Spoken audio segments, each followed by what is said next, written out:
to the cloud, I guess. Okay. Official. Okay. Do you want the pack?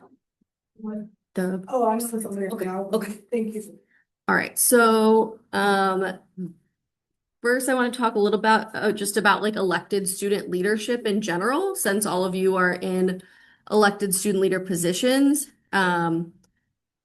So this first slide has a little bit of the breakdown of the Associated Students Councils and how they work. And so I know we talked a bit about this before, but the Executive Council being like the official, I think so, yeah, the official voice of students here on campus when it comes to like participatory governance and like official, um, yeah, like official things.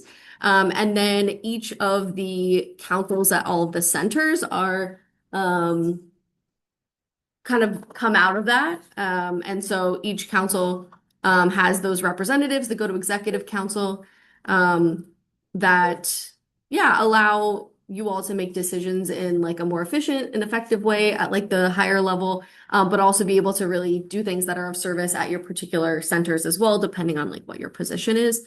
Um, and then we also have the student trustee representation. And so that person is a member of executive council, but is also really in their own role in space, being a trustee, but definitely is on like team student advocacy in a really big and important way. And so, yeah, just a little kind of background of where y'all are. Oh, how do I make this like less in my way?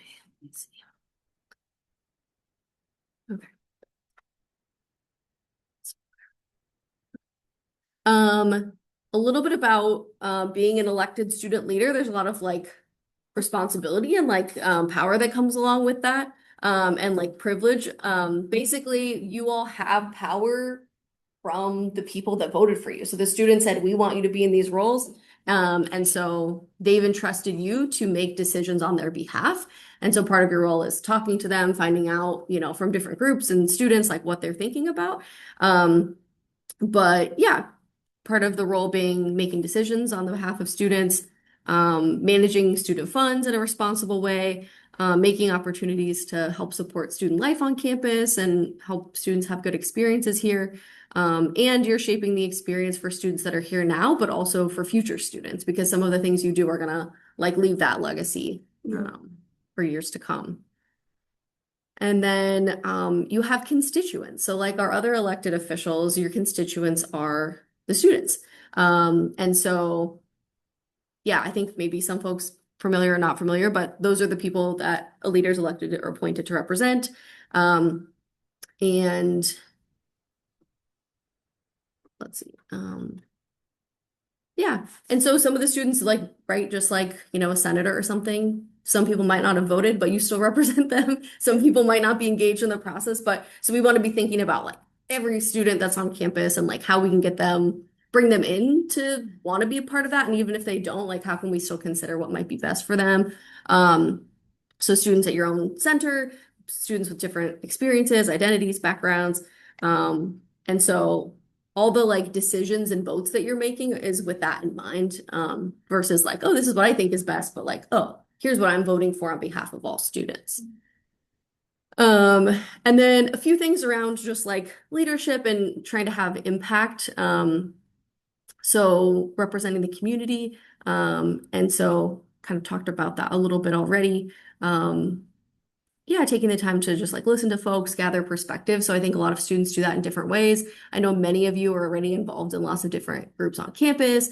So going out to those communities, to your classes, sometimes folks will like kind of make an announcement at the end of class about things. And like going out and meeting new students, sometimes tabling outside, there's lots of different ways to make those connections to be like connected into the community. Um, and building relationships. So beyond the people that you represent, there's also like all the other people on campus that you'll collaborate with. So the other constituent group leaders, so like academic senate, classified senate, administrators, right? Those are all people that will be part of the overall decision-making process in addition to like the student voice and impact. And so, yeah, just like really important to keep up those relationships. And I think from like the time that I've done like community organizing work, there might be people that you really disagree with or really don't like something they did, but then we still have to kind of come together and work with them on a different project that might help students. And so that can be really difficult, I think, and really challenging. But trying to keep that in mind that like, I think the folks in my community organizing group are always saying like there's no permanent friends or permanent enemies. And so at any time, like you might be aligned or not aligned on a particular issue. So yeah, just like figuring out how to kind of navigate that and keep those doors open.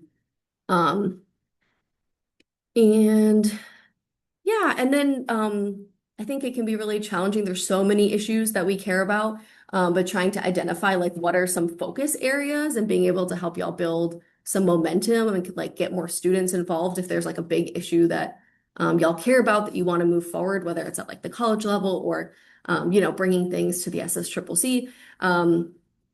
But yeah, I think there's a lot we can do to kind of like build and first find out like, okay, like, do we have allies already that might help us achieve this in a way that's really straightforward? Or is this something where we're getting a lot of pushback and now we have to come up with like a bigger strategy of like how to move forward and we need to take like some more bigger action. So I think, yeah, trying to think about like starting with like, okay, maybe we both agree, and then also moving to yeah, building pressure and doing bigger strategies and like doing bigger actions as like the need is there for those things. Um, and then, yeah, just be intentional, right? You all are students and you only have so much time and energy in the day. And I know you carry so many other identities and things that people with you. So, yeah, just I think it's important to focus on like what can we accomplish this year and not get too overwhelmed or bogged down in like trying to solve everything, but knowing like we can do at least a few things and like leave that legacy and like pass forward the things that maybe we didn't get to as well. Um, Um, cool. Okay. So I also wanted to pop on here the AS scholarship code. I think last year there were some folks that maybe like didn't know about the scholarship code fully. And so I just want to make sure that I felt like this was a place we could throw that in. That the student chancellor, vice chancellor, executive treasurer, if they aren't already in another role, um, that gets a scholarship. And then each of the council presidents and vice presidents, and then the 6 Ocean campus vice presidents are all eligible to apply for the scholarship through Associated Students. And the student chancellor and council presidents get $1,000 that's for the whole year. And then for the other roles, it's $750 again for the whole year. So there's a process to apply and get awarded in the fall, and then for the spring. So if you're the student chancellor, you would get 500 in the fall and then 500 in the spring. Um, and there's AS scholarship code. I'll make sure to like reshare that out with you all. But in order to get the scholarship, it's not just awarded. You have to be in your position for at least 8 weeks. So if someone joins like partway through the year or the semester, they might not be eligible to apply because they hadn't been involved for that long. And the scholarship code was created by student government in this like a document that students made that outlines these criteria. Um, I don't think this has been happening, but it says that you're supposed to submit scholarship goals and objectives like at the beginning of the semester. And then the scholarship committee is supposed to review and approve those goals. And then you work on meeting them. So there's some different categories. Basically, you're just highlighting the work that you do and like why you would be eligible, like why you think you should get the scholarship. So based on fulfilling the duties of your office, so in order to get the scholarship, you need to have met that. And then the other options are serving on a college committee, leading a campus project or event, presenting a new initiative to the council, and promoting student government and student involvement. So there's an application. I have a question, since number one is required, that would that even count as 3 of the 5 if it's already required? It does. So like everyone has to do one, and then you pick which other two Oh. you want. Yeah.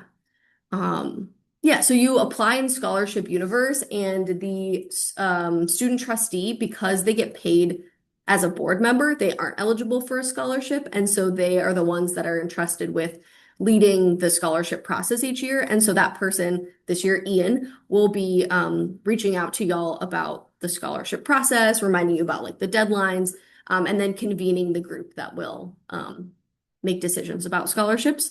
Um, and so do you want to speak, of Angela, to that a little bit, like how the scholarship process goes in terms of like meeting and deciding?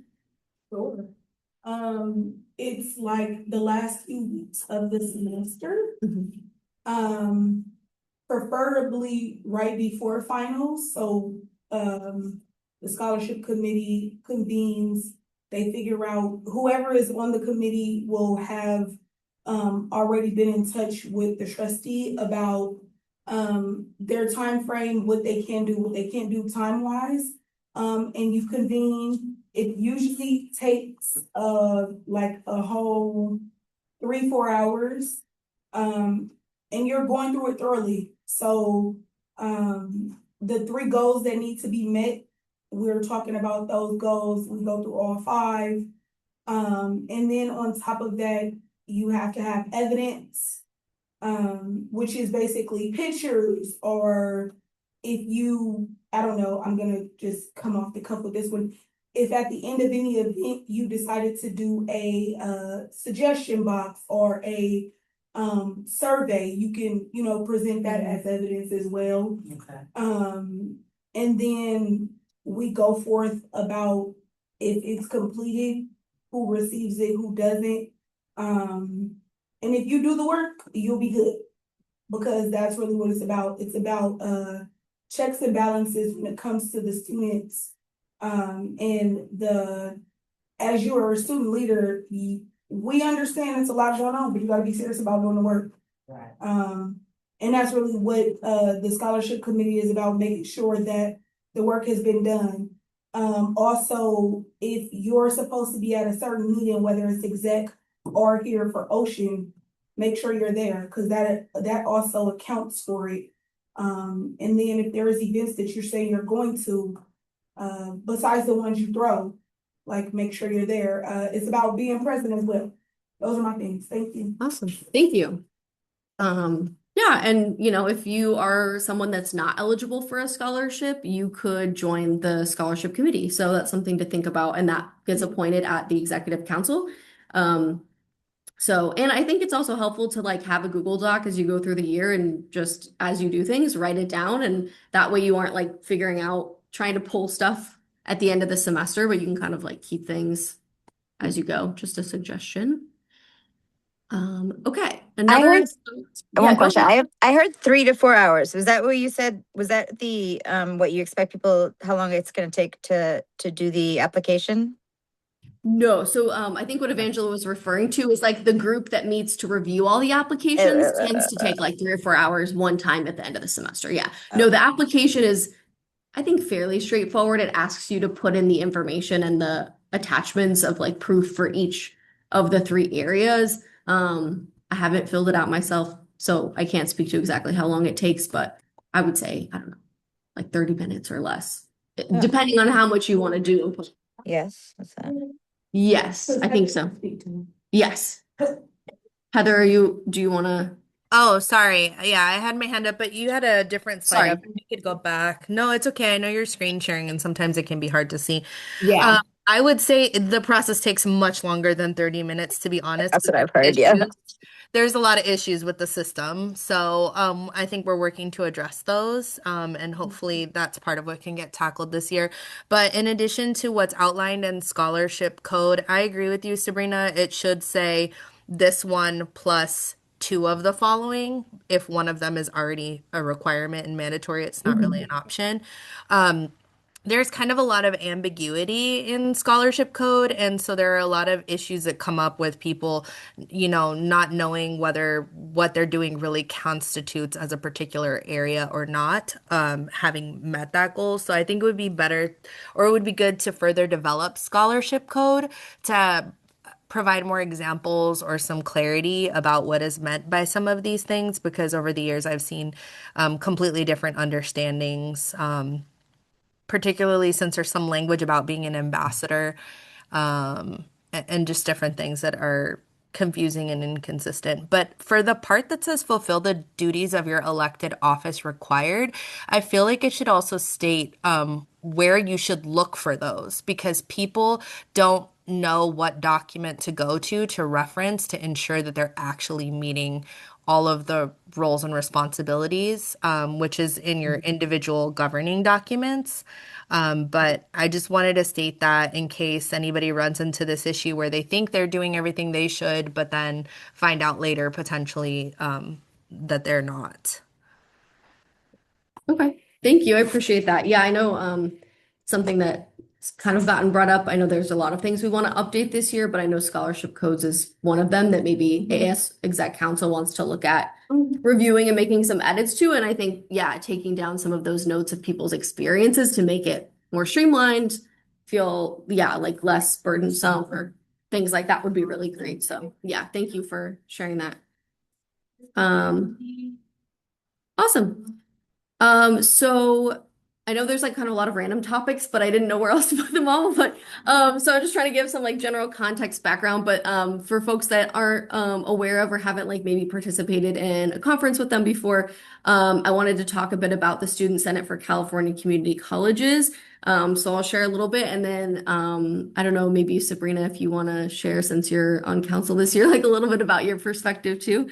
But it stands for the Student Senate for California Community Colleges, and basically is the official statewide California Community College student government. And so the way that it works is that each college obviously has their own student government. And then, for example, we're in Region 3. And so we will have each college has a representative to their region, and then the region like speaks to the statewide body. And so this is how we're connected to like statewide advocacy on things that impact like many community colleges that we want to work in coalition with. And so they advocate for different issues across the state, including affordability, access, equity, different different things that come up for students. And so all of us have the opportunity to participate in that. And then there's Region 3. And so we have official and like an alternate delegates. And so the student chancellor is typically the person that goes to the Region 3 meetings and makes those official like votes on behalf of City College. And then the student vice chancellor is alternate is like as an alternate delegate. So in the case that that person can't go, we make sure that City College has a voice in the decisions being made. And yeah, do you want to share anything? Your experience so far? The SSCCC oversees 1.9 million students within the California Community College systems. They write resolutions and try to change and advocate for students within the California community colleges. Currently, I'm the communication officer for Region 3. Region 3 is 14 Bay Area community colleges, including Moran, surprisingly, even though it's across the bridge. If there's 6 officers in each region for each college, you have the legislative affairs director, the regional affairs director, you have your treasurer, you have your intern, you have your comms communications officer, and you have your vice chair. Each of those have their own committee. So I will be having my own committee, and each member has to come from all community colleges as well, their associated student unions. It's a lot of work and just a lot of changing stuff within the college, not just for yourself, but for students that come after you as well. And it's something really good that people should be involved in and to look up more. And it's a lot of great opportunities as well. Yeah. Thank you. Yeah, and they have I think I shared, but I can share again like their email list, and so that's how the best way to get like all the updates on what they're up to, what's going on, because our college sends folks to the General Assembly that they hold, and we can maybe we could do a different training more about resolutions, but for folks that aren't aware, basically like creating documents that say like this is what we want to change and why. And so we can do those at like the college level, but also if there's issues that people feel like rise to the level of, hey, this is impacting people across the state, then it's something we can bring to General Assembly. And if all the representatives from the college or a majority of them agree, then the SSCCC will take some of those priorities and work with the state legislature to change law. So there's been laws that have been changed because of the work of the SSCCC. So I think it's just important for y'all to know that we aren't on our own island. We're part of this like bigger organization. And I don't know if Lydia, I know you recently like went through the resolutions process, or I know Heather's been involved for a while. If any of you want to share a little bit about your experience, or like any insights you think that would be helpful for new students who aren't familiar at all. Lydia, did you want to share? Sure. Yeah, I already know what I'm gonna, why I want another resolution already. I think in general, the resolution process, although when I will admit, when like Renata first sent me it, I was like, what the heck is this? Like, what, it's kind of like weird, like, whereas, like a little bit of legal speak, but it's basically like when you see that there's an issue and you want to figure out how to change something, like you're like, okay, I have this idea that how we could change it.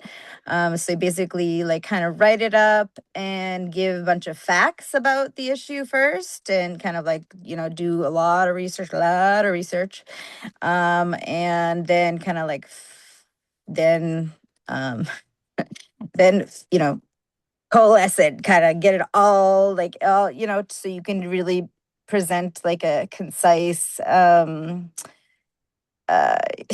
hard to say, like a concise viewpoint, but it's also like, basically based in fact for the first part, and then the second part is like what you think it should be done about it. And we kind of, you have to kind of write it as in, I say, like, well, please, with a cherry on top, because we don't have the power to like do a lot of the things that we want, say, okay, we want to make this like law or whatever, but we can do, we ask the, board of governors. It can be focused towards the, like, what's it called, the academic senate, or it could be, you kind of get other, constituents kind of involved, so they are more, have a little bit more, you know uh power, I guess I would say, just to make these actual changes. But the whole process is really fun. I think it's, for anyone who likes, law, and or likes just kind of like research and things like that. It is really, it's a good experience. And then going to the triple SSCCC and getting it voted on, and that kind of thing is just really exciting. So I think it is a good opportunity for everyone. So if anyone has any, questions, I can help you too, because I did a lot of research on my last one, and I just, I learned a lot. So, yeah. And Thank just- you. Just to piggyback off of it, I mean, everyone can write a resolution, but it also has to be sponsored Mhm. either by your student body association or, your region. And then the resolution process starts in February 2027, so I've already wrote it, but. it's more work. Nice. Yeah. Cool. Thank you. Appreciate you guys being flexible and sharing all the stuff you know about. I don't know, I was have a question. Yeah. Is that Amanda?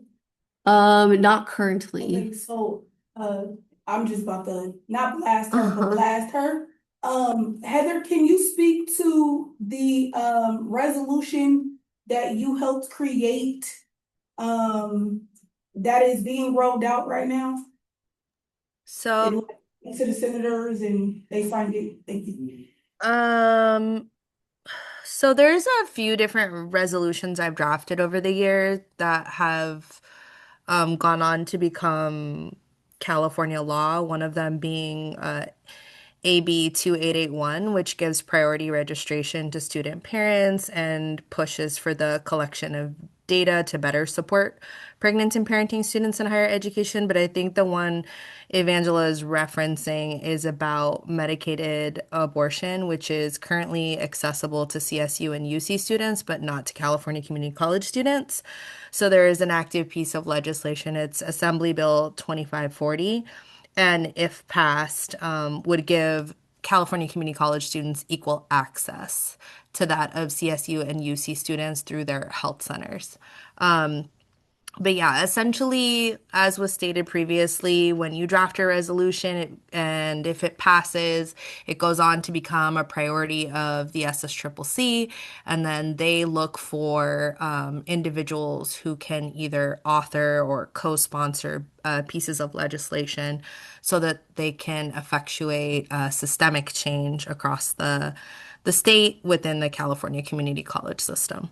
But I just want to say thank you to Sabrina for working to demystify some of the things that are not always obvious to people, including sponsorship. And I really love how on top of it you are, in terms of trying to make sure that there are some sort of resolution trainings well in anticipation of actually having to draft some. And what I would encourage current student leaders to do is maybe set a list of priorities for yourselves, issues that you see here at the college, that you're uncertain of whether they are just CCSF issues or a larger problem, so that you can, when attending conferences or attending regional meetings that are held by the SSCCC, which are open to everyone, you can vocalize some of these issues and see if there's, how big of a scale the issue is, so that you can work with like-minded individuals to draft a resolution to tackle or address that issue. Thank you. All right, so let's see. I try to throw in some discussion questions as we go. So I don't know if folks want to like do some reflection, or maybe I can yeah, but if you maybe want to talk to, y'all want to talk to each other, and then maybe I'll mute you guys, but if you all want to talk to each other amongst yourselves online for like 5 minutes. So the question is, what does it mean to be trusted by your fellow students to represent their voices and experience, or like what that means to you? We can like give you, yeah, a few minutes to talk about that with some folks in your online group or your in-person group, and then I'll call us back together. Can I ask, since we're such a small group, is it possible to go one by one so we can hear everybody's responses, or do we not have time for that? Sure. Yeah, we can do it together if we prefer that. Okay. Yeah, we can popcorn around. I pulled up the list so I could see the hands better on Zoom and stuff, but yeah, if anyone wants to go first, sure. Go ahead, For Sabrina. me, it means I'm taking great pride in that my fellow students are constituent. Voted me in and trust me to do this process and to listen to them and to take the problems to the board or to the SSCCC. It actually gives me motivation. I don't want to feel all the time I say I'm overwhelmed, but if my fellow students and classmates put their trust in me, they've seen something in me that I may not have seen. So I do take pride in that, and I definitely want to do my job great, and I want to be there for the students. And so it just means, they trusted me to do this, and I'm very grateful to even be in this position and all my positions. And I have to move on, and I hope I get a lot of experience from this and move on to bigger and better things as well. Yes. Okay. Well, simply starting off in the Sure. classroom, I said, for me, I think that it is a stressful, but a positive stressful, like being able to help look out for over 20,000 students is a big thing. And it's like, I have no other choice to make sure that their voices are being heard, even if it's through me, even if it's through executive council, even if it's through Ocean Council, like pushing that issue. Because nobody who was on council last year was, didn't know who I was, because I came in talking about student voices, making sure that even if it's not my voice, please go hear what the people and the students are saying. You don't gotta listen to me, but what I'm saying, but listen to me telling you the students need to be heard, because there's a lot of things that are happening on campus you won't find out about it unless you're in class talking to a classmate, unless you're like with me. I was doing a petition talking to students about other things that are going on, and they're telling me stuff that's happening on campus and stuff that's happening right by campus that they've been through or they have friends go through. So I think it's an honor and a pleasure, and I don't, for lack of a better phrase, I know that I can't fuck up in this situation, excuse me, because the students are the ones who push the issue for me to be in this seat. Right. So, yeah. Excuse Thank you. my bad language. All right. Anybody online want to share? You don't have to, but feel free to unmute or you could raise your hand and I can. We would love to hear you, Yeah. hear from you. Sorry, I'm trying to space because I can jump in very easily. But does anybody want to go? I see Ying Ha is unmuted.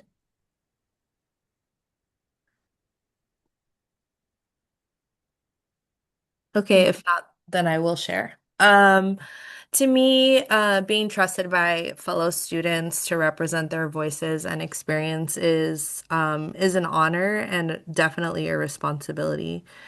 I would say to me, it means that students are trusting me to actively listen to their concerns, and understand the challenges they face. And I feel like it's my duty to ensure that their perspectives are included in decisions that directly affect them. And I don't take that trust lightly.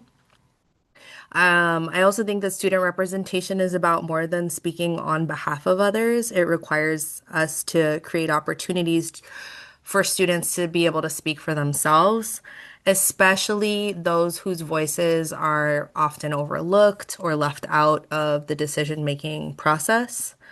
I believe that a strong student representative should, first and foremost, actively listen, remain accessible, ask lots of questions, bring students' actual experiences into conversations with administrators, faculty, staff, and others. Or if and when possible, bring those individuals in to be able to speak for themselves because I feel like that can be really empowering. And sometimes things get lost as you try to carry a story along, particularly if it's an experience that you yourself have not had. Um, I would say being trusted by my fellow students also means recognizing that my own experiences do not represent everyone's experience. And although I can draw from the experiences I have had as a student, I do feel a sense of responsibility to seek out other perspectives that are different than my own. So for me, representation means showing up consistently, following through on commitments, being transparent about what can and cannot change, and continuing to advocate even if and when those changes take a really long time. Sometimes those changes don't even happen during the time that you're in leadership, but you do things that move the needle forward. And I think that the trust that students give student leaders, at least for myself, motivates me to make sure students are not simply talked about when decisions are being made, but that they're included as partners in shaping policies, programs, and resources intended to support them, because those closest to the issue are usually the ones with the solutions.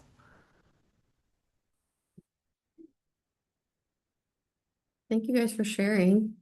And there'll be more opportunities to share as well. But did anyone else want to share for this one? I will. I'm just gonna raise my hand, but um I'll be honest, like I didn't have anyone run against me. So like part of me is kind of like still feeling like I really like I need to not just prove myself, but like actually, like kind of break it down even further and just figure out is what the real, like the crux of the issue is for a lot of, the students that are at Mission Campus. I feel like there's a lot of inequity and a lot of just kind of like long-standing not being heard, not being listened to, like just, and so it's kind of like this, like, what's the word? Like a not apathy, but like, okay, well, like they're not, like nothing's gonna change and things aren't changing. And that was like, it's really sad to me that that is kind of how I feel like it's been, because like, it's just very, very hard to get like even, like there's no one who's running for Associated Students. And I kind of hear like, when I go and I've been talking to a lot of the, well, mostly faculty right now, but a lot of, they've saying, oh, yeah, associated students used to be, oh, we used to have this and we used to have just, parties. And when it just used to be such like a big community at like such a like a tighter community at like Mission Campus. And I can see that is like for that community to not have that, I think it's really sad. So I just really I want to do everything I can to like bring some of that back and just bring some of the trust back and try to do whatever I can to try to help give people voices that are not that have not had them. So Thank you. Yeah, appreciate you guys giving your thoughts and yeah, I think it's maybe nice to hear from each other too, like what's that looks like for one another. Okay, next on our agenda, we're gonna talk a little bit about I don't mean to cut you off, but Necha had let's see. Oh, okay, good. Yeah, go ahead, Niche. I see your hand now. Oh yeah, thank you, Heather. I agree with what I just wanted to answer this question real quick, and for the most part, I share the same opinion as everyone has said, and for me, it's the whole purpose, for being in student government. I think everyone has probably had the feeling or experience of feeling like um their voices are not represented. And, if you've ever felt or experienced that, you have an idea of what needs to happen for that to change, right? And I think, that feeling is what I use to inform me on what needs to happen, right? And it starts with actually listening, and engaging with every student to figure out, how they feel about certain things. Because like Heather said, my perspective is just one perspective, but and it's not the full picture and it's not the reality. And, trust is built like over a period of time, and it's not something that just comes, that just happens. But my hope is that over time, like students will take notice of the work we do and the effort we do to actually hear what they have to say, and properly represent them. Yeah. Thank you, Niche. Yes. All Madam right. President.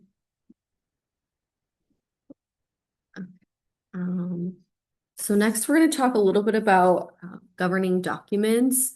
I want to make sure we're not going to get into like the weeds, but I want to make sure that especially folks that are new that might not know what they are, where they are, that we can at least give you some direction on like where we're starting. So okay, I'm gonna hide the participants so I can see what's on my thing, but I'll feel free if y'all have, a question or something to unmute or oh yeah, I think I have it. Yeah, it's okay. So I think the most important thing about the Constitution and bylaws and governing documents is that like past versions of you are the ones that made them. So like Amy and me and the chancellor, whoever, like we didn't make the Constitution bylaws. Students created them and decided how they wanted to govern themselves in the past. And so the bylaws and Constitution and things like that are basically the documents that outline how you all want to work and operate. And are things that can be updated. It takes, time and effort and energy. But typically organizations like every few years, maybe they're like, okay, there's some things we need to adjust here. And so it's up to you to change the bylaws if you feel like there's parts that are confusing or aren't serving you anymore. There's something you want to make sure gets included. And yeah, so as an elected student leader, you're responsible for like understanding them, trying to do your best to follow them, and working to continuously improve them to the best of your ability. And so I'll in the folder that I'll share again with all of our training materials, it's like linked in the bottom here. Whatever QR code website I used, like barely let you use the QR code for like 1 week before it like disappeared, but it's linked in here. And it's on our AS website as well. So, the Associated Students Constitution and bylaws are district-wide governing documents, so they apply to everyone. And so this is just a small snippet, like of the beginning of the Constitution, but basically just outlining, hey, like we are establishing a student government. Here's who we are, is the Constitution. So it's a much shorter document. And then the bylaws talk about like the specifics, like how you're going to actually operate. And so there's a little snippet of the beginning of that as well. So this is my first time saying the AS Constitution. Yeah. What is the district in parentheses for? Trustees of the San Francisco Community College District, then in parentheses, the districts. I think that those probably refer to the fact that like in later in the document, when they say the district, that's what they're referring to. Oh. Yeah, just to like have that specificity. Yeah. You said, everybody, you mean Ocean in the centers? Correct. Okay. Yeah. So, Cause when you said everybody, I was thinking 14, Region 3 Oh, total, they make good- their own good documents. question. I just wanted to make sure that we were clear about yes. all of the city college campuses. Correct. Okay. Yes, that's a good clarification. Yeah. So this applies to, yeah, all of the associated students of City College bodies. So executive council and each of the center councils. And yeah, so again, this is just like one paragraph of the beginning of the Constitution, but there's the link in this document for you to go look at it on the website and review that like in your own time. And then same thing with the bylaws. It's a bit longer because it has more about like how you guys are going to rule and like govern yourselves and how it works. But I wanted to just like acknowledge that like these documents exist and it's really important for all of you to like read them and like be aware of them, right? There's so many documents and we're going to get into more, but and they're also there as like reference documents, right? So like sometimes it's like, oh, does it say that in the bylaws? And you all then are like, oh, we all have access to this document and we can go back and check and see, does it say that there or not? And that can help you like making your decisions and things like that. So often, Amy and Gudu and I are also like, oh yeah, like let's go back and check the bylaws because, we're not expecting anyone to have these things memorized and they're, can be a little bit confusing or like wordy. So, but it's something that is democratic because like y'all created them and everyone has access to them to look at them, interpret them, and that way you guys can together try to make the best decision you can. And then each of the centers can create their own set of codes. So it's kind of like a mini set of bylaws just for your center student government. And so it can't be in conflict, right? It can't go against something that it says in the district-wide bylaws because those apply to everyone.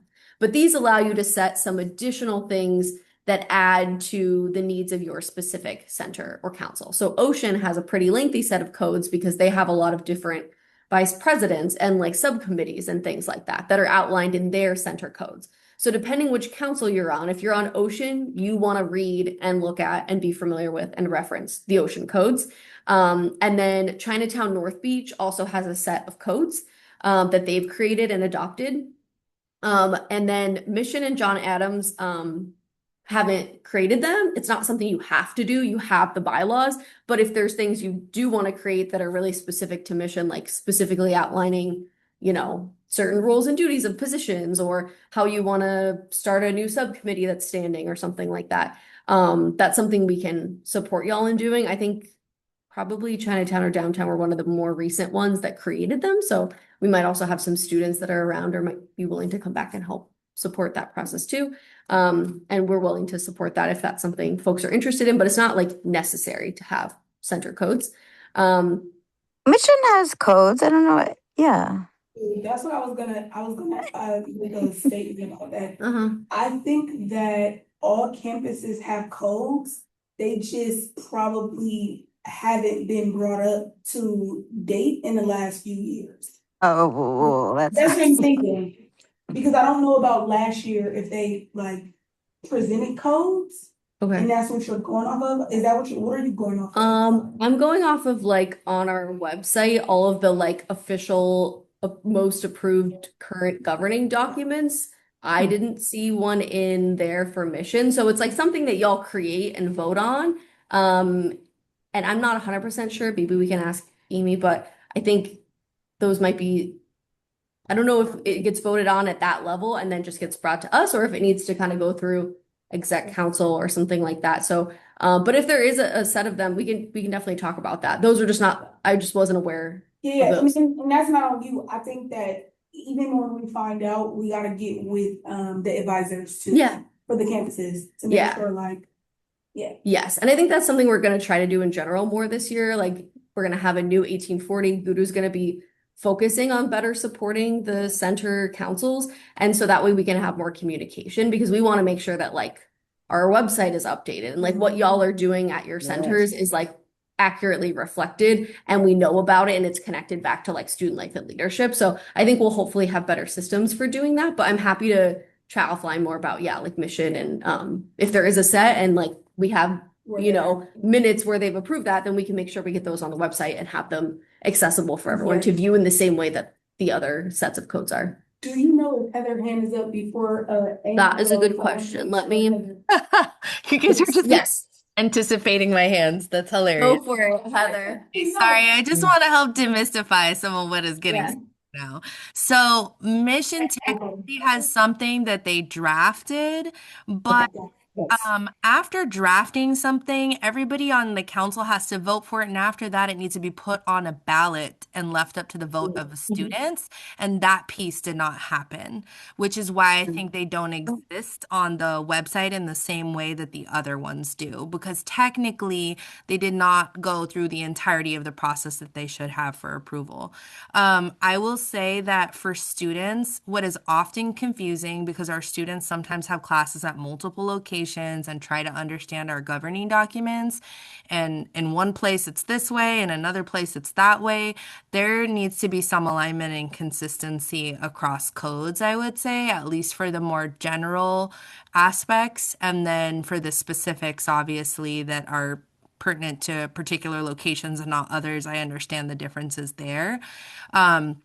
But part of the issue was that Ocean Council's codes are as developed as they are because for the longest time, that was the only representative body. And all of these other representative bodies came out afterward. And so you could think of Ocean's codes as if it were like the executive council of the time. And then executive council was created later on. So that's why we have like all these things that are that don't necessarily make a ton of sense. But I would say everything needs looking over. And I know Ocean does much better at this in terms of like making changes and updating more frequently, especially because they have a committee that's dedicated to rules and regulations. So I hope that helps. Thank you, Heather. Thank you. Amy, do you have anything to add? I'm sorry, I missed the I think we kind of figured it out, but basically I was like, Mission doesn't have codes. And then Lydia was like, I think we do. And then Heather was like, they started one, but it never actually got like approved by the body and put on the ballot. So like, basically they have a draft that they can work with and we can try to help them this year get official codes approved.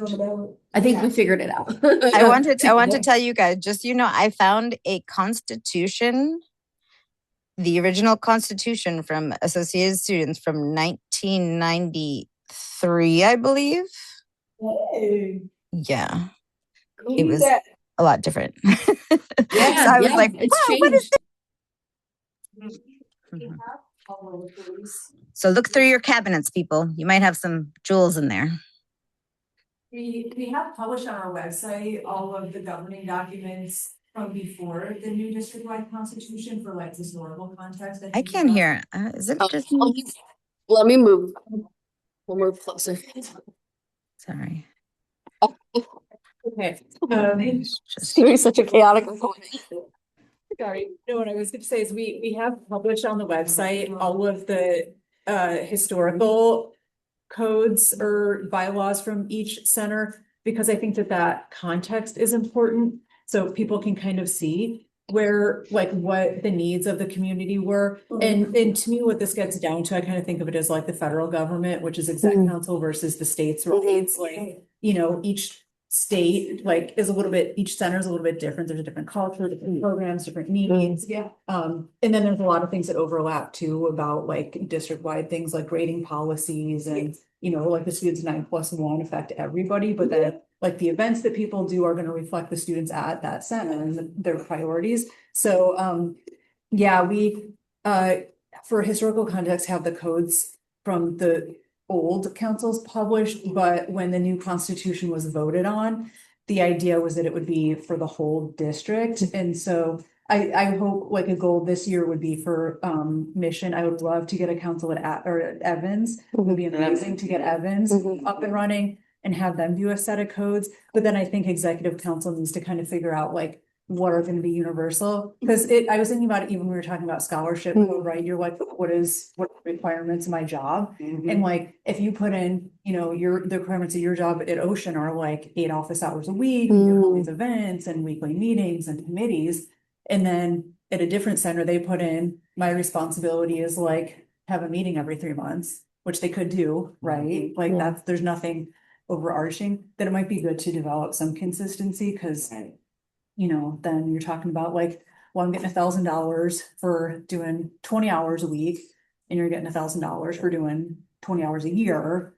You know, so there's all these challenges, but just some things for you guys to be thinking about. Yeah. for this. Yeah, thank you. That's really helpful. Yeah. Yeah, and it's good to look back at the history and I think see, yeah, how things work, because it's how we got to where we are and can help us figure out how to move forward. And so yeah, thank you for the input on that. Okay, I'm gonna skip over that one. Next I was gonna just briefly go over a little bit of like basics about some of the other things that govern us that are outside of our own control as well, y'all's own control as students. So basically we're part of this larger system, right? We belong to the state and the federal government, all these other things, and we're a public institution. And so there's some other things that, right, like our bylaws and codes can't be like in conflict with, and that impact the way that we do business. So again, there's a link on here, but if you go to the college's like board website, there's a list of the college's board policies. And so basically the San Francisco Community College District, this is like, yeah, their policy, what they're saying is like the rules and regulations of how things work here on campus. And so it gives direction from the board to the district. And it talks about like the college's commitments, principles that are going to like rule how they make decisions on things. And there's a number of them. Some of them are like very like random. Again, this is like a reference, something to review and have as like a reference. But some of them also are the things that allow you all to have student governments, right? So there's a couple board policies that are about student organizations and student governance. And so things that are like super directly connected to what we do, but depending on what issues are coming up on campus, some of the other board policies and stuff might be relevant. So usually there's a board policy, and then paired with it is an administrative procedure. And so the administrative procedure comes from college administration on how they're going to carry that out. Like how do the board said, here's the policy, and now we have to figure out how are we actually going to do that policy and what does it look like here? And so it's organized through the administration, but also through the participatory governance process. And so, like updates to administrative procedures and stuff like that is directly in the like y'all's purview for 9+1 and things like that. So talking about how the college is implementing policy, the process that needs to be followed, and who's going to do different things to make that happen. And they are, again, right, like the same way that you all get to update your policies and procedures, they can do the same at the Board of Trustees level. And so I feel like seems like it's been a little while since there's been some like more thorough review of them. And I know that there's interest by the college and like action being taken to start to, I think they like hired, maybe I wrote it down here. They're partnering with the Community College League of California Policy and Procedure Group to get support on like, okay, let's like look at everything and like start to go one by one on some of these policies and procedures and figure out like what we need added or changed to them so that they are more updated or they align better with like laws that are in place, things like that. And so that will go through the participatory governance process. And I know that there's already been outreach. I'm forgetting exactly who, but that's something that the college will be coming to you all as students and like having you be a part of those conversations and processes as they go along. I'm realizing I might need to plug in my computer.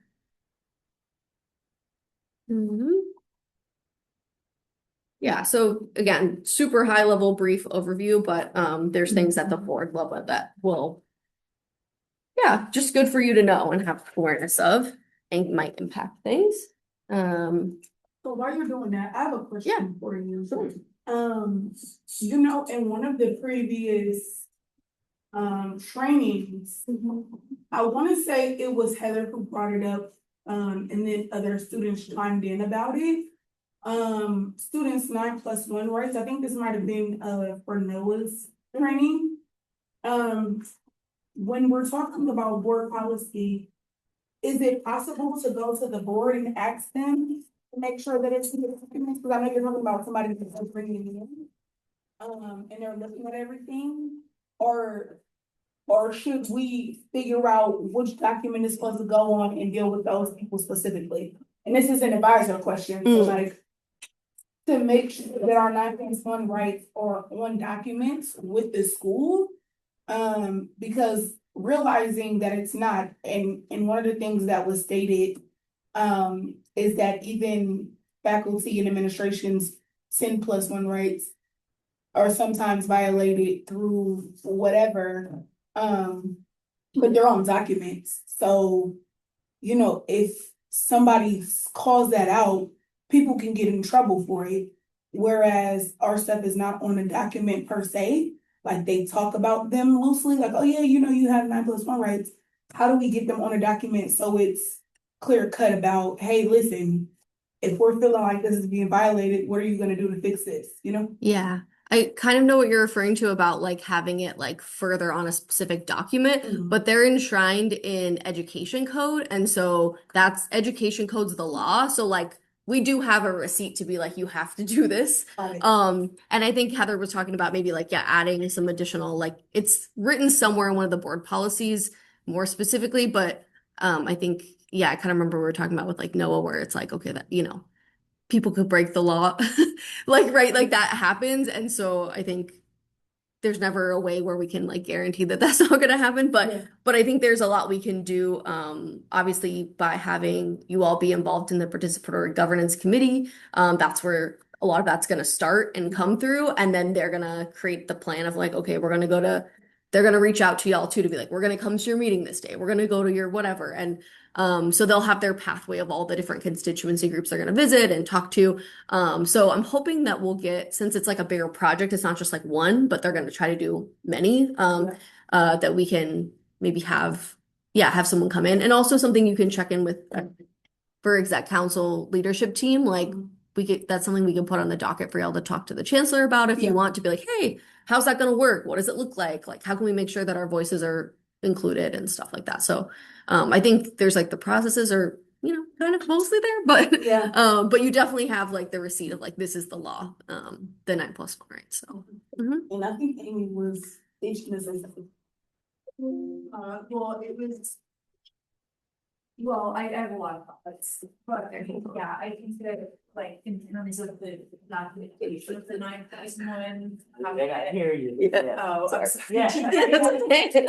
I really wanted that too. I know. Hopefully for next week. Well, Yeah. definitely for next week.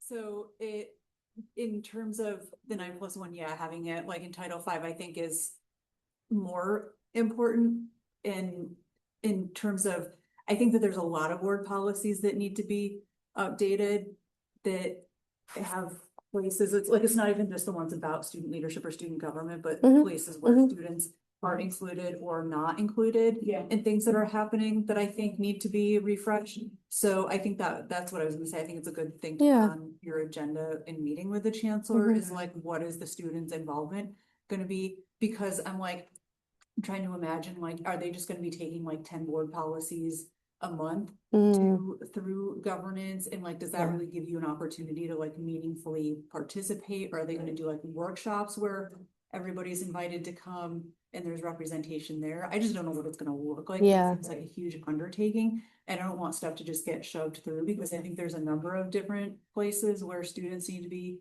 included, per policy and participating in different ways. So, and I don't honestly know the answer to like what would be the first place to start to get something in board policy, other than no matter what happens, if you draft something and you take it through governance and you get it approved, somebody has to deal with it, right? Like if it's approved and you get the approval of that body. So I'm kind of like, as a last resort, like I think that you could push it that way, but like I'm hoping that the goal is to just have it go through governance anyway, because that's what we're supposed to do. And I think that this would be too big to not include students in Yeah. those things. Like I don't think they can be like a whoopsie daisy. Like No, this is, Yeah.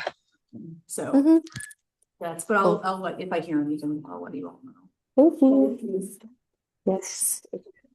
Thank you, Amy. Thank you. Yes. All right. Yeah, so wanted to make sure y'all are I just, informed about that. can I? Yeah, might go be ahead. right.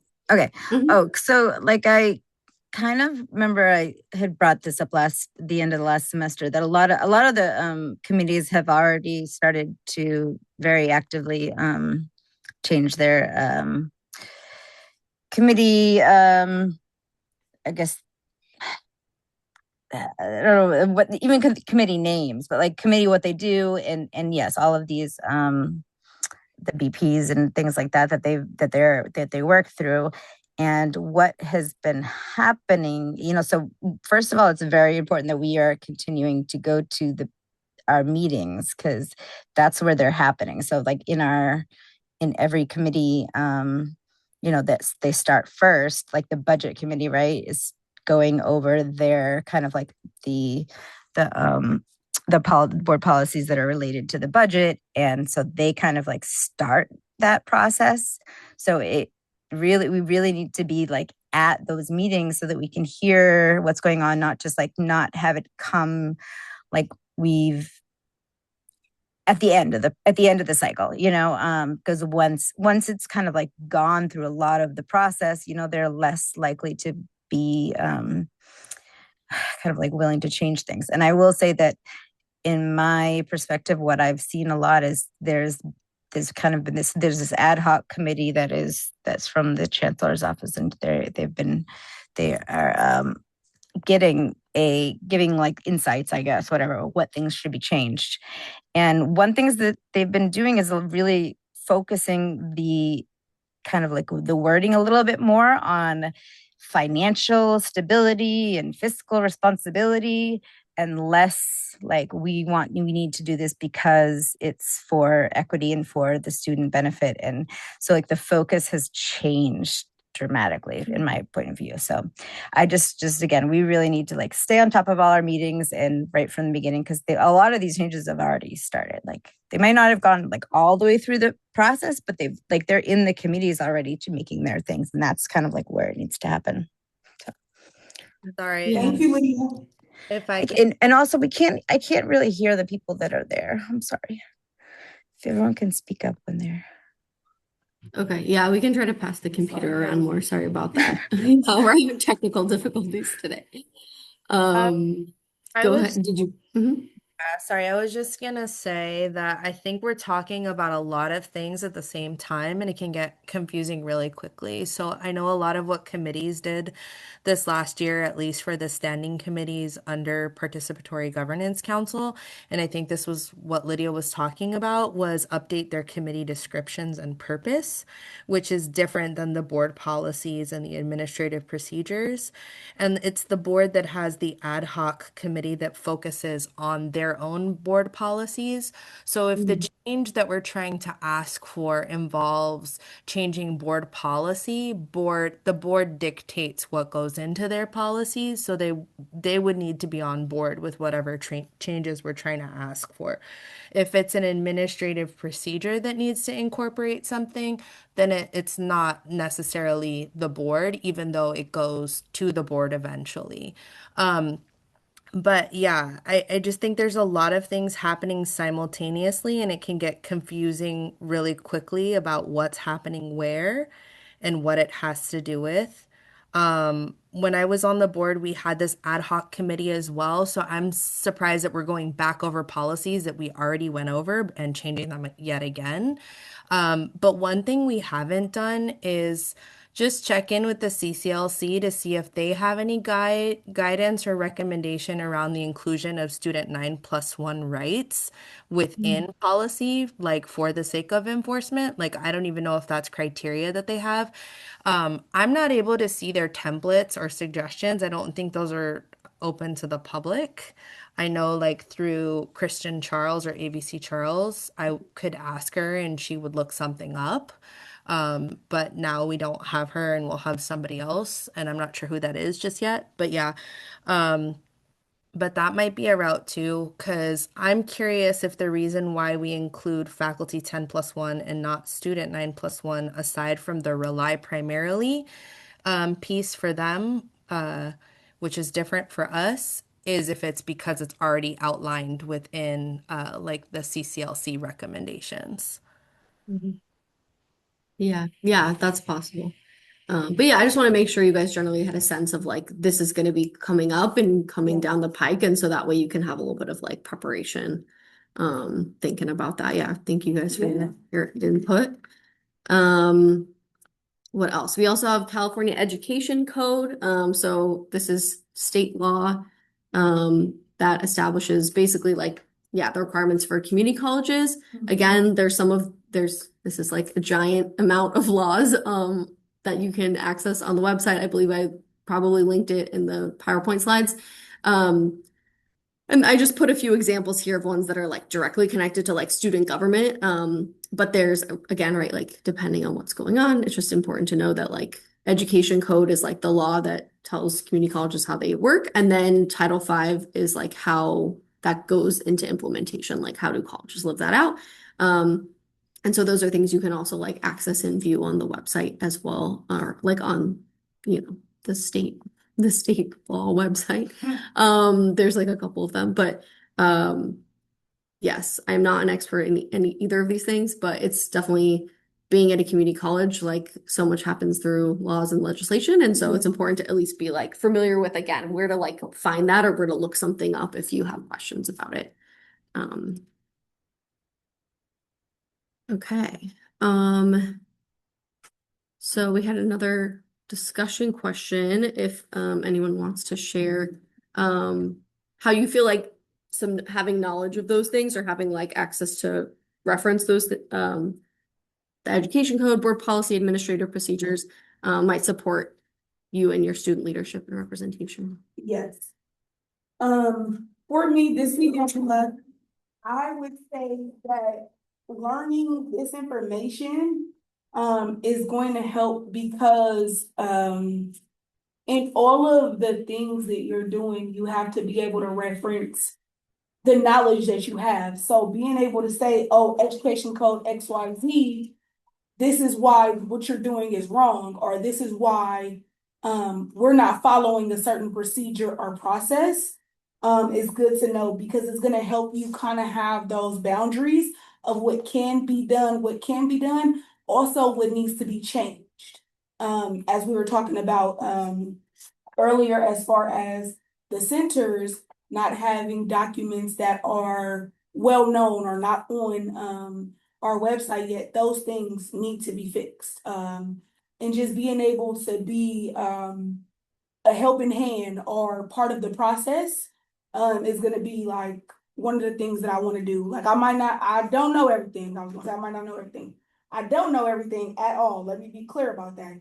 And I'm willing to learn and find out and do it if need be as a group with other people.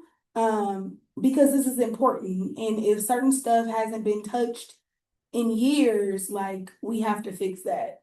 Because I'ma just say it, it's not about me, Evangela, it's about a student that's coming 10 years down the line, that if we don't do it now, it may not get done the next time that there's a process, or somebody might overlook it. Mhm. So feeling like it needs to be done this year is my important priority as far as representation, because that's effectively working for students and being a student leader, in Evangela's opinion. Thank you. Thanks. Well, this is Sabrina. I feel like understanding. No, you're good. I'll bring it close. Understanding all the codes and the policies and procedures help me, because it'll help me understand the meetings more, understand the progress, how it's supposed to go. It'll help me know what my job is supposed to be, lets me know which rules are being followed, which rules are not being followed, and which rules we need to implement, you know? It also, if I did know more of the administrative procedures and the policies, it'll help me effectively go into a new role, or help my fellow coworkers here in other positions, help them out if they had a question, or if they can help me out if I had a question. I cannot be an effective leader or representative if I do not know all the codes, the policies, or the procedures, and I won't be able to call nobody out if I don't know them. You know, that's what I like to do. I'm a see a need and I feel a need. So once I know what needs to be done and what's supposed to be done and what's supposed to be followed, that's how I'll be able to call out, and that's how change is really made. That's awesome. Thank you. Yeah. Okay, let's see. Go back to see who has some hands online. I see Heather has a hand. Yeah, I think for this, an example could be we as students have a seat on administrative hiring committees. And for the longest time, that one student seat was only, or that one individual in that seat was only allowed to participate in the interview phase of the process. So, meaning the interview itself without being able to look over the resumes that they submitted or be a part of that scoring process.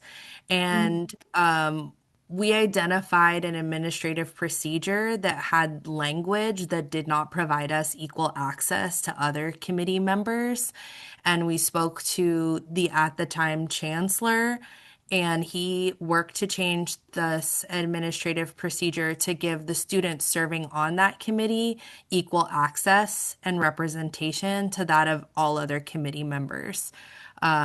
So students that now serve on administrative hiring committees can participate from start to finish, reviewing resumes, cover letters, the scoring of the paper application process in addition to the interview process, just like every other committee member. So it's equal representation, equal scoring and significance. So I feel like when we don't know ed code or board policies or administrative procedures, we don't know where issues are that we want to tackle or address. And so we have to familiarize ourselves with these things to figure out where the disconnect is sometimes, or the breakdown, to be able to effectuate the type of change that we need and want to see. Thank you. Yeah. Awesome. Okay. Cool. So this is sort of the end of the first chunk of our training. So we take a little bit of a break. Maybe we can come back in like 10 minutes, like 3:20-ish, and we'll get into some follow-up information about the Brown Act, and then hopefully we can wrap early and give you your time back, or we can be available to answer questions and check in with folks too. So does that sound good? Y'all get y'all a snack and we'll Okay. come back. I All always want to say that. right. You know how Resume.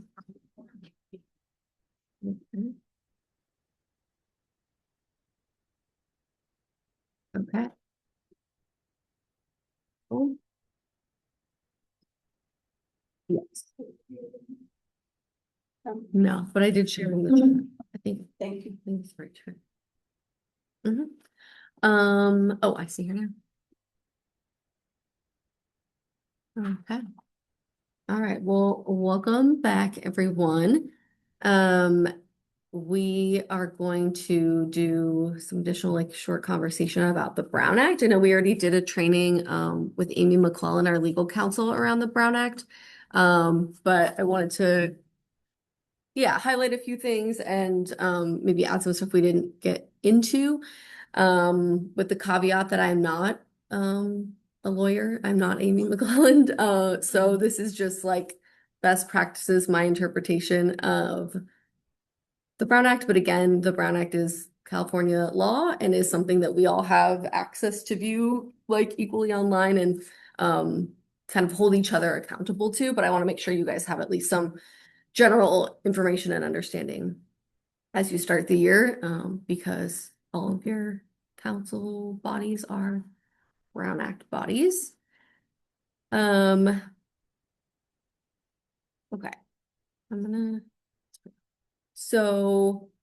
basically it's a law around open meetings to ensure that there's transparency and public trust. So I feel like I always say like, it was created with like a corrupt like mayor in mind, but it also applies to y'all. Making sure that like things are being done out in the open in the public. I know even there's other like states not in California, right, where like their city council can do shady stuff and like it's just kind of allowed. And so I think in a lot of ways, we're really lucky to have the Brown Act, but sometimes it's could be frustrating or annoying to have, right, these like policies and procedures that sometimes feel like it keeps us from just like doing things or being able to move forward. But it's really important because it does give the public the ability to be involved and participate in the decisions that get made by official public bodies. So, because you're elected public officials, this applies to executive council, it applies to each of the center councils, and it also applies to standing subcommittees. So the only council right now that has like consistent standing subcommittees is Ocean. But if any other councils like added that, it would also fall under this. So basically like the Board of Trustees is bound by this, and the Board of Trustees created student government. And so any body that is created by the subsequent body is all like has to follow the same regulations. Kind of like a nesting doll situation. And yeah. So yes, the Brown Act applies to us. I kind of already talked about that. So some of the like key important things to know about the Brown Act. One is that the agendas, and we'll get a little bit more into some of this, but the agendas need to be posted 72 hours in advance before your meeting, so that the public knows what you're going to talk about. So you can't add stuff to the agenda the same day or like the day before or make adjustments because the public then doesn't have that period of time to like review what you're going to talk about. And then all member locations are on the agenda and posted. So typically we all meet together in person because having multiple meeting locations gets really complicated, but there might be, we'll get more into that too. The specific time and location of the meeting, and the agenda needs to be posted both like a physical printed copy that's visible like 24/7, like outside. So we have this box over here for like meetings happening in here. And I think for meetings happening in the Student Success Center, they've been putting it in like the clear windows that face outside. So it needs to be there 72 hours in advance and also online and accessible. So each of the councils has a like public folder that's connected to our website. And so when you go on like the ASCO website, you can click on to see, hey, here's all of our agendas. And so you all have to make sure it's there and that the document that's in there is available for anyone to see, not just, people at CCSF, but like the full public to be able to have access to view it. And all the meeting locations need to be ADA compliant so that anyone can come and participate freely. Which being at a public college, like our spaces are already set up for that. And then providing opportunities for members of the public to attend and address the legislative body. So public comment. And then only deliberate items on the agenda, and then public report the action that was taken and the vote of each of the members. So there's no secret ballots. So I know for Ocean, when we were voting on like, who do we want to be the vice president of ICC? kind of awkward to be like, hey, sorry, Angela, I'm voting for Sabrina, but Yeah. it needs to be out in the public like that. So yeah. About the 7 hour now. So if Sure. our meeting is this Monday, we have to post this Sunday or Monday. Yeah, so that's like the minimum requirement. Sometimes bodies will decide to do it earlier so that they don't get like stuck. So for Ocean, that'll be it's basically the person who's the chair of each meeting is responsible for like making the agenda and having it ready and then getting it to the vice president of rules and regulations. And so I think she'll be reaching out to y'all and letting you know like what she needs so that she can post everything. Typically, I think it's like Fridays, like making sure everything gets posted before they leave on Friday and for all the meetings so that it's just like one felt swoop. That's how it's been happening more recently. But it can adjust. Go ahead. I just wanted to add, like when they say 72 hours, that it doesn't care if it's a weekend or a holiday, it's just straight 72 hours, so you don't have to factor in like, oh, Monday's a holiday, so it doesn't count, 72, like, it's 3 days, holidays, weekends, all count in that 72 hours. Yeah. So just to repeat what Dean Coffey's saying is that like the 72 hours are like literal hours in the day. It doesn't matter if it's like a holiday or a weekend. It's just like 72 actual hours. And so I know a place we often like I know I've like messed up and been like, oh no, we can't meet now is when it's a holiday weekend Monday or like we had Friday off and like we aren't always thinking ahead to be like, oh, we need to make sure this week that stuff's ready the day before so that we can meet the following week. So I think that's just a good thing to kind of have on the brain as we're going through the semester, and I'll try to do my best to remember and remind y'all, but there might need to be some adjustments or like things that'll mess us up a little bit from our regular weekly flow. And then for exec council, like it's really up to the student chancellor to be the one that's like making sure that that gets posted, unless she talks to one of y'all about, delegating that responsibility. And the same at all of the centers, right? Like 72 hours before your meeting time, making sure it's in a publicly accessible printed place at your center, and also on the website in the folder. And so if there's any questions about that, I'm happy to meet with people individually to, especially at the very beginning of the semester, we're like gonna help y'all get started with that. Some of this is gonna repeat, but 72-hour agenda. Okay, we already talked about that. So most of the time we're just gonna be having regular meetings, which is the 72 hours in advance requirement. Oh, I see Lydia has her hand up. Sorry, I'm trying to go back and forth with I'll go Sorry, back I to just the- wanted to ask you, clarify the public place, right? That is a something that has to be accessible every 24 hours a day. Is that Yes. Okay. That's what oops, I'm like clicked the wrong thing. That's my understanding that it's supposed to be like visible to the public at all times 24/7. And so that's why we put ours like outside of the building, so that if someone happened to at 3 a.m. like walk through campus, since it's like an open campus that they can come and see it. Does that happen a lot? Probably not, but that's my understanding of the requirement. And it has to be like all of the pages, right? Like, so if they're like, accessory, like templates or, papers and things like that, it could be like 7-8 pages or so. All of them have to be posted.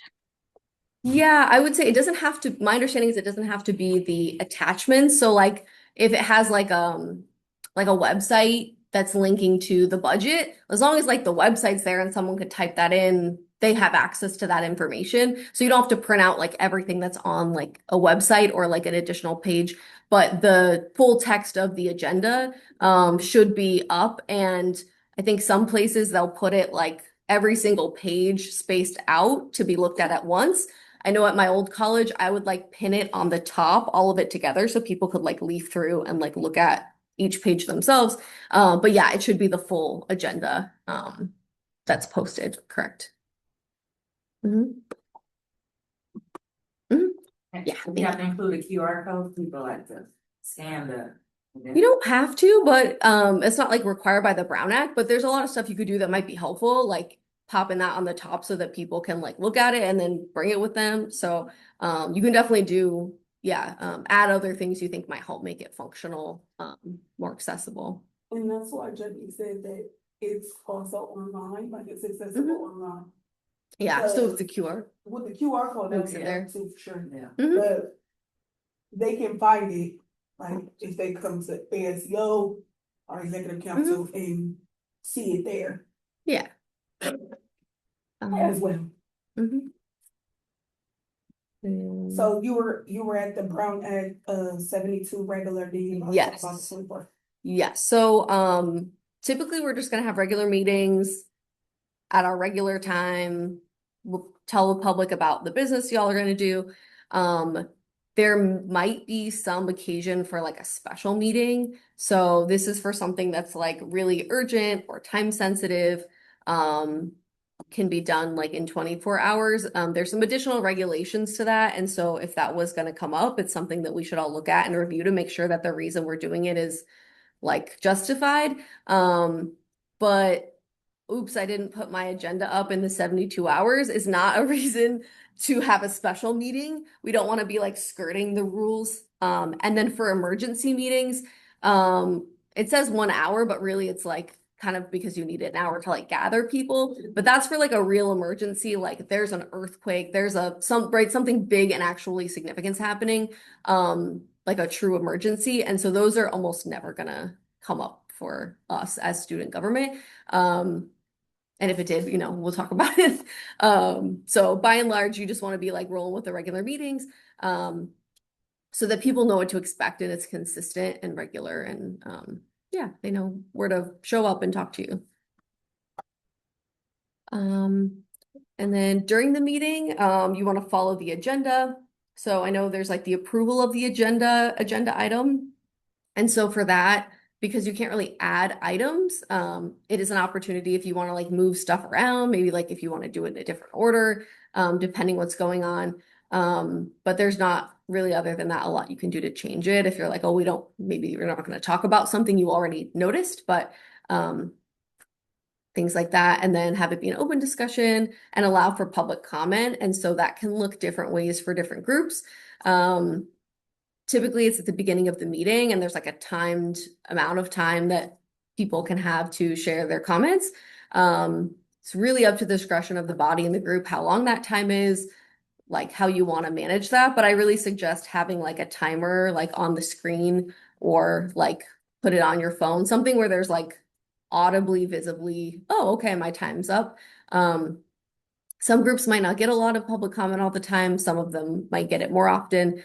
So I know executive council, there's often more public comment or folks wanting to be included in the conversation. So some groups, like I believe the Board of Trustees, they have it before each item. And then that way the discussion is just the members of the board, but they've given the public time to like give comment on that specific item throughout. So again, like that might not really apply to the center councils as much, but it might be something exec might want to do, like thinking about how y'all want to approach like meeting that requirement of having public comment. And we talked about that. I think something Amy McClellan started talking about that can get a little bit confusing is serial meetings. So basically you just want to make sure that you're not having a meeting outside of a meeting by accident, which a meeting is a quorum of members. And so it could be like a bunch of you guys get together and hang out on the weekend and start talking about business by accident. And that would be like a violation of the Brown Act. So like physically getting together and talking about stuff. But it can also look like other things too. It could be like on the text chain, right? We're all on it. And now we start talking about business. It could be like, oh, on our walk home, we keep talking, right? It's on our brain, like what we were just talking about. So there's lots of different ways this can show up. And then there's a couple like styles that Amy started talking about. One is hub and spoke. So if I go talk to like Angela, then I talk to Sabrina, then I go talk to Antonio, and I talk to Lydia. Now I've like told a majority of our group, and that would be a meeting outside of a meeting. The other being a daisy chain. So if I say something to Evangela tells Sabrina, Sabrina tells Amy's, and then now everyone's been part of the conversation, even though maybe that wasn't like the intent. So those are, it's like telephone, grown-up telephone, which is also maybe just not good in general. But so those are like a few things to just keep in mind, that like it's hard because it's like y'all are friends, you're like collaborators, you want to work together. but we also want to make sure the public's involved in decision making. So if it's something that might come up that we might be talking about or making decisions about, you want to save that for during the actual meeting itself. And yeah, it's something that like, you know, if Amy and I are like, well, like I think maybe we're having a serial meeting, we'll point that out. But it's also like y'all are also responsible for being, you know, holding each other accountable and yourselves accountable and being like, ooh, maybe I want to stop talking about that or but it's really hard. So I want to acknowledge that. Any questions so far? Okay, cool. I don't think we have a ton left on our thing, so we'll roll through. I did want to put some information about teleconferencing. So teleconferencing is allowable. Again, it's really complicated, and it's really just easier and preferable to have everyone be in person. But there might be like a time or something that we need to utilize teleconferencing. So basically that means that there's a meeting at multiple locations. And so say, yes. Kind of similar to what we did in DC, or y'all did in DC.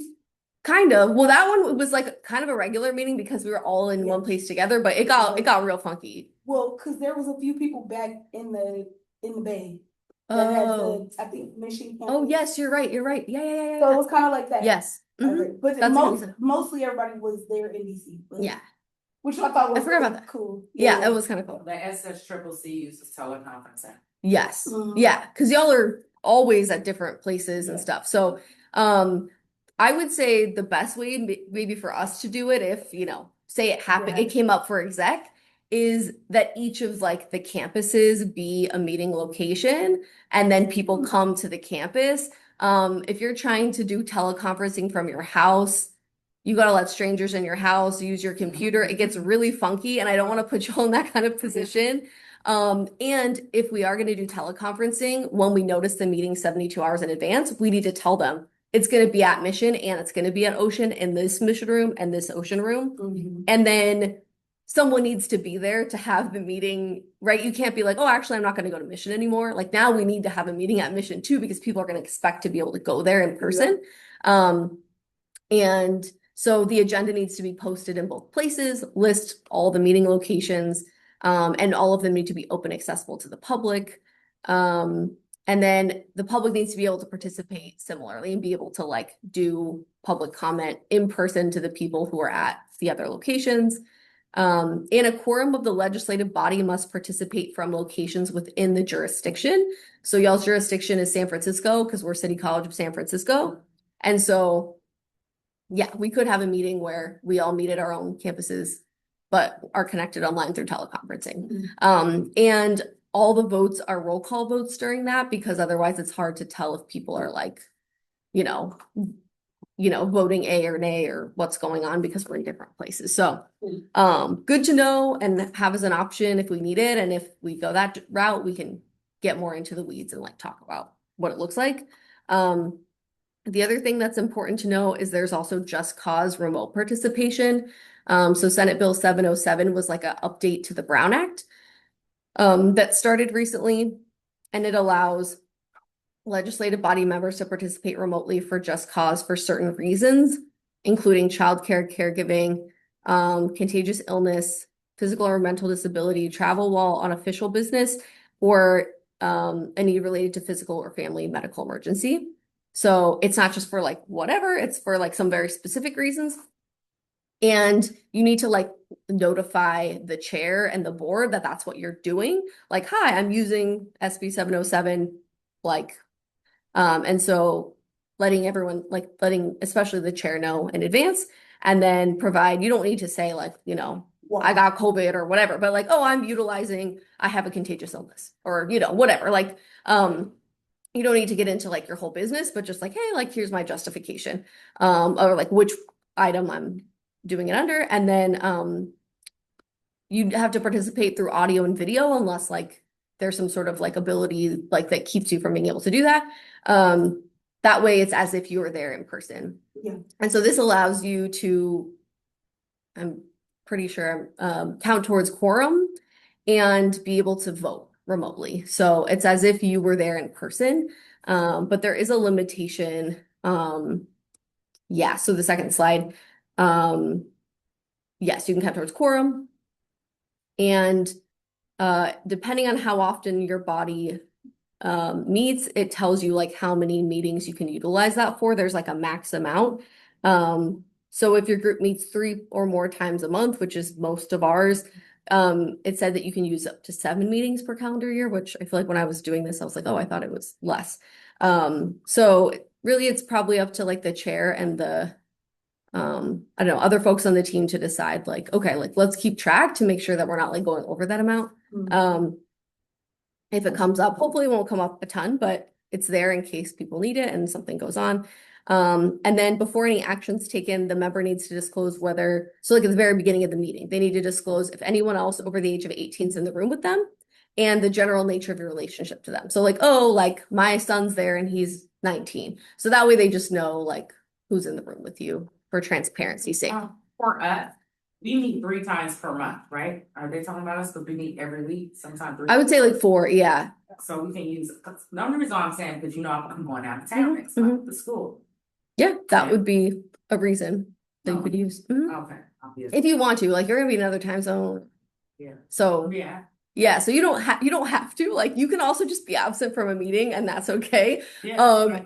You know, but if you want to, if you know, say we go to DC again and we need to, or like, you know, you go on some other conference and we're all still here, you can use this. And so this allows you to join like remotely. You don't need to put your address on anything. You can just say, hey, I'm attending remote today for these reasons, Okay. and you get to do it and do it from your house and like not have to worry about it. So there's like 2 different things that have different uses. So it's, I think, just important for y'all to know And the and I do differences. have a question. Yeah. So if there is somebody in the room or in the space with you, Mhm. if they're not 18, Then I guess you don't need to announce them. Okay. Yeah, I forget the exact reasoning why that's part of the law, just but letting you know there is somebody else present hearing what's going on. yeah. That's 18 or over. Mhm. Okay, got it. Yeah. And And this, sorry. yeah, go for it. I just wanna make sure, this remote is for the SB 707 is strictly for, if you really need to use it, as you said, medical, Yes. or not being able to be present, like being out the country, Mhm. or illness, things like that. Okay. Yeah, something really specific. Yeah. Mhm. Sorry, can I ask a clarifying question? Yeah. Does it also, because I'm trying to remember, I know legislation changed before SB 707 was 2441 or AB 2441. Mhm. Does this have a provision on it? Or maybe I'm getting confused. I think I'm getting confused about when you're away on business on behalf of the body. Yes. Well, Can she repeat that, sorry? yeah, so she's asking about like if you're away on business on behalf of the body. I think I'm also getting a little confused. I'm trying to remember if that's just cause or if that's, I think it is just cause. I might have just missed that on the like list of reasonings. Yeah, I thought it was one of the provisions, but I couldn't remember if it carried over from the previous piece of legislation to this one or not. But yeah. It Okay. says it on, the first one at the bottom, a member requests just cause must. And there's 3 things. Yeah. That you wrote. Yeah. But I think in like the first part of the list, I missed that. So we can double check. We can double check and I'll get back to you. But that was also my understanding that, yeah, if you're traveling for, yeah, if you're doing like a student government conference and that's why you're missing the meeting, that's another justified reason to use remote participation in these like limited amounts. Mhm. Thank you. Yeah, thank you for pointing that out. I also wanted to briefly go over, I know that it had come up before about like the translation and there were some additional changes with the SB 707 Brown Act requirements. And so some of it is stuff that we can start doing and some of it is stuff we gotta like, y'all need to like figure out how you want to do it. And I know I sent an email about with more details, but there's now a requirement to translate your agendas So I think and Amy McClellan talked about this too, but the way that it's written is basically like, oh, if you have a certain percentage of people that speak this language in your community, you need to translate it into that language. And what Amy shared with us was that like Spanish is our mandatory second language on like the district-wide perspective, which is what we're gonna roll with. Again, the law, the Brown Act is the minimum. So if you're like, hey, there's people that speak all these other languages at my site, you're free to put up as many agendas in as many languages as you want. And she mentioned that just putting it through like what's it called? Like Google Translate is sufficient to like meet this requirement. So that's something that is already like in effect. So for basically any future meeting agendas, we should make sure that they're posted in both places in English and in Spanish. And then if you want to do additional languages, that's great. And you can kind of put it in the same doc if you want to have like one language and then like, or maybe put like something at the top and just say, hey, this is, scroll down to see it in Spanish or something like that. That way you don't need like so many different documents. So we can help y'all with like getting that sorted, but and if y'all want to do something different or like use another tool for translation, that's something you guys can talk about and like see, you know, if that's something you guys want to purchase or look into or research. But for now, that's the requirement, and the best way to do it is Google Translate. And then it also the SB 707 also says that members of the public may request interpretation for the meeting, so that the law doesn't say like you have to have interpretation at every single meeting, but it's saying that you should have like, here's who to contact if you need translation. And I think for this part, we're gonna need to figure out together like what that looks like. So I think it makes sense at like the exec council level to figure some of that out and then have something that each of the councils can use. So whether that's like doing some research and figuring out, okay, is there like a company we want to go with to have on call in case we need them? I know that it was mentioned before, like maybe the language line service could work for something like this. And so if y'all want to like set up a meeting with Jennifer who like helps support language line. So there's lots of things we can do to try to help make sure that you guys have something to utilize when you get a request like this. And just making sure that there's language on your agendas that indicate this. So I know that's something we need to add to all of them. Like I know I've been working with Ocean and with exec and we don't have that language in there yet. So I need to remind myself. Sorry. And Just yeah, go ahead. I think Amy McClellan was also mentioning that there is technologies available that can support, and that might be more cost effective as a solution. But also, does this require that the agendas also be posted in the different language? Because I understand the translation and the importance for accessibility, but then do they also need to be posted because people don't just, I mean, I know we're required to put them in English, but people still may not be able to access the information if it's in English and they can't understand it. Yeah, so it's like two-part. The first part is that the agendas need to be posted in both, my understanding is the agendas need to be posted in both locations in English and Spanish.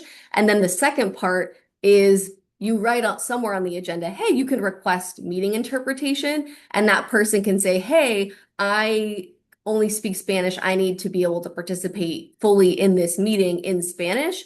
And then you all as a body need to have some sort of response for them as to how they can do that. So it's kind of two things, like, yes, posting it, the agenda, and then like active, like real-time interpretation in the meeting, something for them for that. So I think she had mentioned there was some stuff around like Zoom possibly, or like having, what's it called? Captions. So, but I think that's something that would be good to have exec council look at this year in terms of like, how do we want to address that? And like, maybe it's a few different options, that we can give to people, but, I feel like she mentioned some other technology or software as well. yeah, she did. I'm not totally remembering, but we can definitely have a follow-up meeting with her if y'all want to get more into that. And I think part of it too is seeing what the board of trustees is going to do.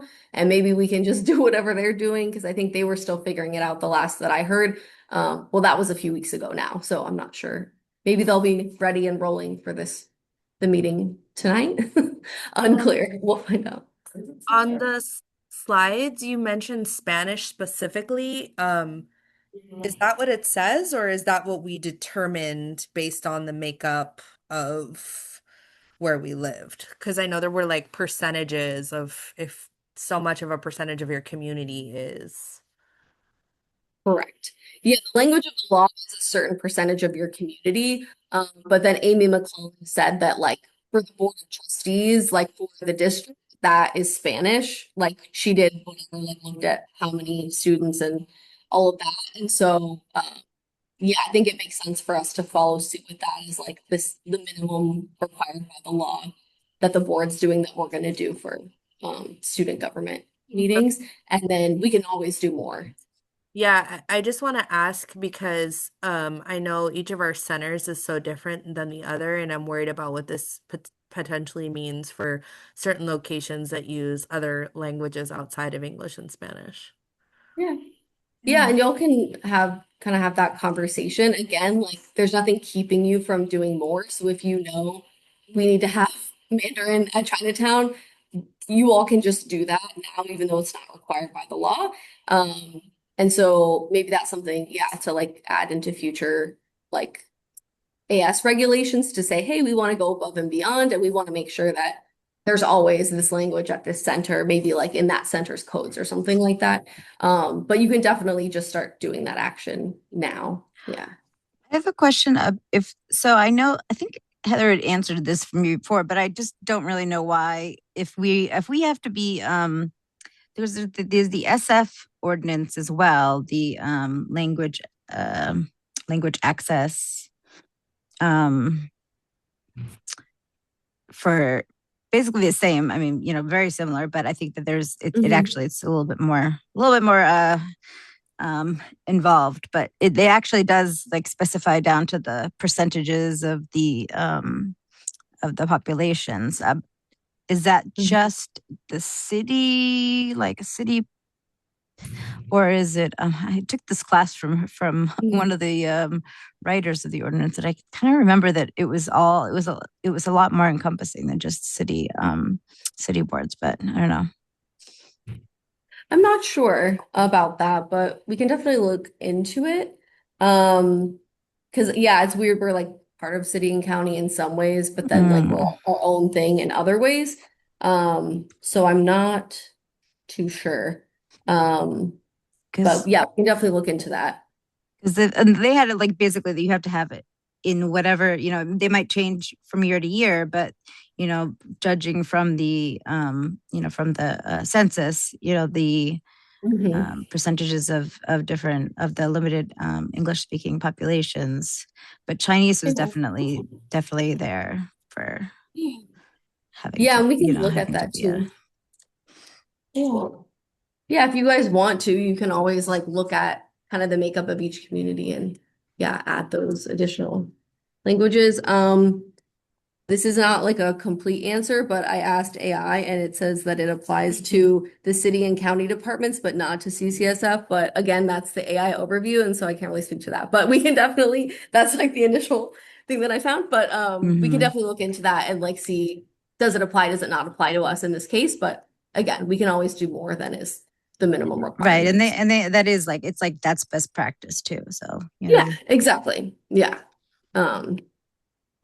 Great. And then I put a slide. I feel like I was always wondering when I would go to Brown Act presentations, I'm like, okay, but what happens? Like, right, you're not gonna like arrest me because I like what's gonna happen if we break the Brown Act? Was just something I was always curious about. But basically there's a few things. So going out against the Brown Act is a violation of the law. And it might invalidate something. So if you guys decide we're going to put the budget on the agenda the same day and you vote on it, it's not really a valid action because like you didn't give people the time. So you're just going to need to like redo that thing again. So sometimes it just makes it like you didn't actually accomplish the thing you were trying to accomplish. And then again, right, like if there's some like super corrupt city council person or like, I don't really think this is happening to us. But if people are like willfully on purpose, like found to be trying to break the Brown Act, that individual member of the body can face consequences like a misdemeanor, like it is like against the law. I feel like I went to a training. I'm like, does that actually happen to students? It was back when I was working with like, there was like a lot of dually enrolled students. I'm like, you're gonna come arrest the 16-year-old? Like, what's going on?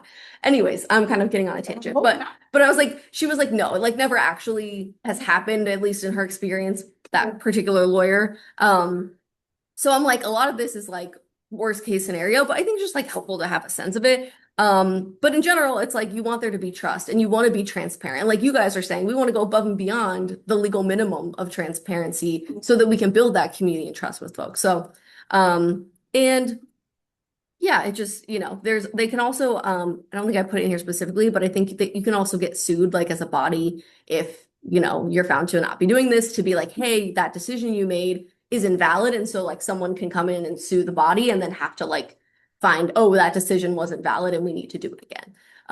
Again, I don't think a lot of this is going to happen or come up too much, but I mean, I know there was like a moment last semester where people were like, we should just put this on the agenda, and like it did come up, like a conversation around that and like the frustration that's there, right, about not being able to do things, but it's that push and pull, right, of trying to do the right thing and like kind of you can get a little stuck. Anyways, I'm proselytizing now, but okay, I think that was the last slide. Any other questions initially about the Brown Act, knowing that like we're going to keep talking about it, we're going to keep referencing it and learning together as we go because it's complicated. No problem. That is great. I'm good. Okay, wonderful. I don't see any hands online. Yeah, all right. Well, appreciate y'all being here today and yeah, Here, my name, right? reach out if y'all need anything else. I think I'm being off Monday at